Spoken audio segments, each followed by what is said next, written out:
আসসালামু আলাইকুম রহমতুল্লাহ বারকাত। সম্মানিত ভিউয়ার্স, দর্শক শ্রোতা, আমরা 91 নম্বর ভিডিও ক্লিপে জানবো আহ, সালাত করছে, সেটা হলো ইস্তেখারা সালাত সম্পর্কে। ইস্তেখারা হলো এর অর্থ হলো যে খিরা, অর্থাৎ আল্লাহর কাছে পরামর্শ বা কল্যাণ কামনা করা। পরামর্শ বা কল্যাণ কামনা করা কোনো বিষয়, সেটা ফরজ বিষয় হোক অথবা নফল বিষয় হোক, উত্তম বিষয় হোক, সেটা যদি কন্ট্রাডিক্টেড হয়, মানে দুটো একসঙ্গে, দুটি ফরজ কোনটা আদায় করবে টের পাচ্ছে না, কোনটা হওয়া উচিত, এই বা দুটি সন্না কিন্তু মুস্তাহাব, কোনটা উভয়ের মধ্যে কন্ট্রাডিকশন কোনটা করবে, সে কনফিউজ হয়ে গেছে ওই সময়। অথবা জায়েজ কাজে, ফরজ কাজ, উত্তম কাজ অথবা জায়েজ কাজে যদি কনফিউজ হয়ে যায় কোনটার মধ্যে কল্যাণ বেশি, তখন ইস্তেখারা করবে, আল্লাহর কাছে পরামর্শ চাইবে বা যেটা কল্যাণকর সেটা চাইবে। এই ইস্তেখারার বিধান ইসলামে, এটা হলো সুন্নাহ। কিভাবে করতে হবে ইস্তেখারার নিয়ম? 2 রাকাত সালাত আদায় করবে অথবা দোয়া করবে, ইস্তেখারার দোয়া। এই দোয়াটি সালামের আগে হতে পারে বা সালামের পরে হতে পারে। এখানে শেখ ডক্টর তোয়াইজিরি, ইসলামী ফেকা, যিনি রাইটার, ইসলামী ফেকা বিশ্বকোষ, সেটা বা সংক্ষিপ্ত ইসলামী ফেকা বলা হয়েছে এটাকে। তো এটা তিনি বলছেন যে সালামের আগে দোয়া উত্তম। এটা তিনি অন্য হাদিস থেকে বলেছেন যে শেষ বৈঠকে দোয়া কবুল হয় সালামের আগে দোয়া কবুল থেকে। কিন্তু শেখ বিন বাজ রাহিমাহুল্লাহ উল্লেখ করেছেন যে ইস্তেখারার দোয়াটা এটা সালামের পরেই সুন্নাহ। এর কারণ আমরা যে হাদিসটা নেব, হাদিসের মধ্যে সুম্মা শব্দ আছে, সালাম 2 রাকাত সালাত আদায় করে অতঃপর কি করবে, ইস্তেখারার দোয়া করবে, এই শব্দটা এসেছে। সুতরাং দুটোই জায়েজ আছে, সালামের আগে করতে পারে, পরে করতে পারে। উনি সালাম আগে উত্তম বলেছেন, কিন্তু ইস্তেখারা সালাতের ব্যাপারে বিশেষ করে সালামের পরের শব্দটাই উত্তম বলে শেখ বিন বাজ বলেছেন। এটার পক্ষে হাদিস রয়েছে। এই ইস্তেখারা যিনি করবেন তিনি একাধিকবার ইস্তেখারা করতে পারে, বিভিন্ন সময় করতে পারে, যতক্ষণ পর্যন্ত তিনি স্যাটিসফাই না হচ্ছেন যে কোনটা তার জন্য কল্যাণকর, মনে স্যাটিসফাই না আসে, এতক্ষণ পর্যন্ত তিনি করতে পারেন। ইস্তেখারা অবশ্যই আগে কোনো ধরনের মানসিক সিদ্ধান্ত থাকবে না, বা কোনো ধরনের নিজের আগে থেকে স্থির করবে না এটা আমি করবো, ইস্তেখারা করছি। বরঞ্চ সে কনফিউজ থাকবে, কোনো দিকে মত না দিয়ে আল্লাহর কাছ থেকে কল্যাণকর জিনিস চাইবে, অথবা যেটা কল্যাণ আছে বা ইস্তেখারা পরামর্শ চাইবে, আল্লাহ তাআলা তাকে পরামর্শ দিবেন, মন একদিকে ঝুঁকিয়ে দিবেন। আরেকটি মাসালা যে ইস্তেখারা বা ইস্তিশারা, আল্লাহর কাছ থেকে কল্যাণ চাওয়া কোনো বিষয়, অথবা ইস্তেখারা করা, আই মিন পরামর্শ চাওয়া, এটা অবশ্যই এমন বিষয় হতে হবে যেটা হারাম না, এমন বিষয় হতে হবে যেটা হারাম বা মাকরু না, এমন বিষয়। আমি আগে বলেছি জায়েজ কাজ হবে, মুস্তাহাব কাজ হবে, অথবা ফরজ কাজ হবে। কনফিউজ হয়ে গেছে কোনটা করবে, তখন ইস্তেখারা করবে। ইস্তেখারা এবং ইস্তেশারা, আল্লাহর কাছে কল্যাণ চাওয়া বা মশওয়ারা করা, পরামর্শ করা, এই দুটোই মুস্তাহাব জিনিস।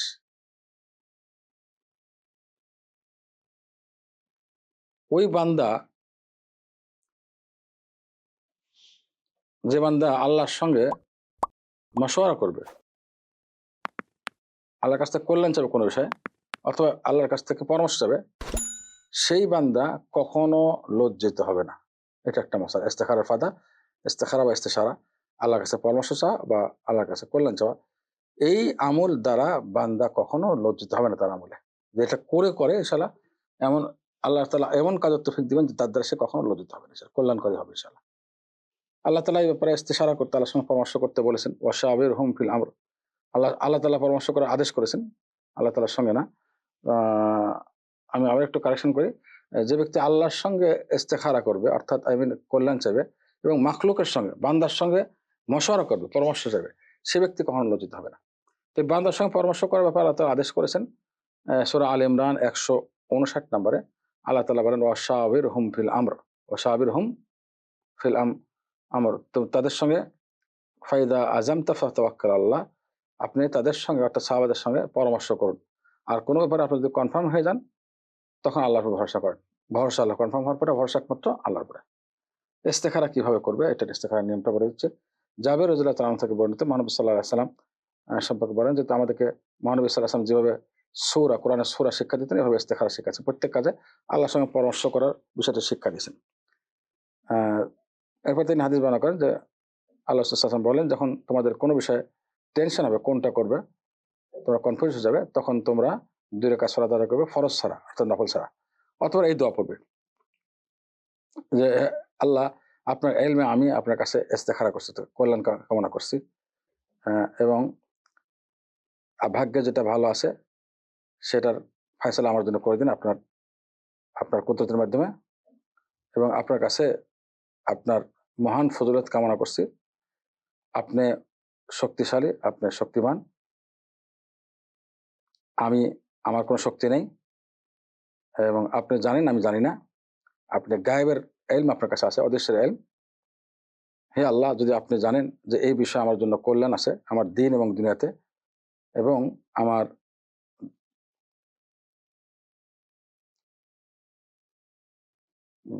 বর্তমানে এবং ভবিষ্যতে, আই মিন দুনিয়া এবং আখিরাতের কথা বলা হচ্ছে, দুনিয়া এবং আখিরাতে, তখন এই বিষয়টা যদি কল্যাণ করে আমার জন্য দুনিয়া আখিরাতের জন্য, এটা আমার ভাগ্যে করে দিন আল্লাহ। আমার ভাগ্যে লিখে দিন, অর্থাৎ আমাকে এই কাজ করার তৌফিক দিন। আর যদি আপনি জানেন যে এই বিষয়টি আমার জন্য অকল্যাণকর, আমার দিন দুনিয়ায়, আমার বর্তমানে এবং ভবিষ্যতে, তাহলে এই বিষয়টা আমার থেকে ফিরিয়ে দিন। এই বিষয়টা আমার থেকে ফিরিয়ে দিন এবং আমাকে ওই বিষয় থেকে দূরে করে দিন, ফিরিয়ে দিন। এবং আমার জন্য কল্যাণ লিখে দিন, যেখানেই থাক না কেন কল্যাণটা। এবং ওই বিষয়ে আমাকে রাজি করে দিন। যে বিষয়ে আমাকে ফিরিয়ে দিবেন, সেই বিষয়ের উপর আমার মনটাকে বসিয়ে দিন, আমাকে রাজি করে দিন।